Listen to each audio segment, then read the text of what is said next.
我哋求你祝福我哋今日嘅勞力，我哋嘅心，讓我哋嘅心，我哋嘅勞力能夠結合一齊，將你俾我哋嘅恩寵能夠具體化咁樣，俾到我哋嘅兄弟姊妹去欣賞到，去接觸。願光明歸父及子及聖神。4月11日喺教區中心9樓，教區禮儀委員會組織咗一班義工，喺教區主教周守仁樞機嘅帶領下進行祈禱，並開始調配用於各項聖事嘅聖油，為聖週4嘅聖油彌撒做預備。當日全球各地嘅教區主教都會祝聖聖油，讓神職人員透過芳香嘅聖油施行聖事。整體而言咧，使用呢啲油嘅人咧，都係一啲弱小嘅肢體。好啦，由呢度出發，唔知大家仲記唔記得聖油彌撒啊？教區禮儀委員會辦公室主任黃君佑神父解釋：我哋理解到參與呢台嘅彌撒，固然我哋要記住，我哋記起耶穌點樣建立聖體聖事，我哋記起耶穌點樣為我哋作為咗榜樣，去學習，去服務弱小兄弟姊妹。但係更加重要嘅就係耶穌提醒我哋要愛我哋嘅肢體。香港教區會製作病人聖油、慕道聖油以及至聖聖油，而香港教區聖油配方係由耶穌會白敏慈神父調製。多數冇提嘅，即係我哋自己當佢係香嗰陣時就加上去咯。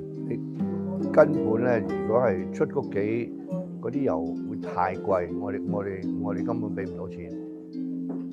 因為你要去聖地嗰度買啊嘛。教區禮儀委員會每年用27至29公升嘅橄欖油混合精油調配超過400幾樽聖油，分發俾全港堂區及訂製嘅團體。製作過程中，義工會虔誠咁念誦玫瑰經。我哋用油嘅品質就唔用純正橄欖油，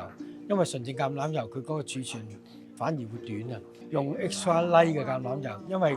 佢個儲存期大到去到1年03個月或者以上嘅，咁再加埋香料咧，佢有防腐作用，佢係會儲存得比較長啲嘅。喺堂區點樣去擺咧？唔好擺喺雪櫃就可以啦，因為雪過嘅油咧，佢會有一種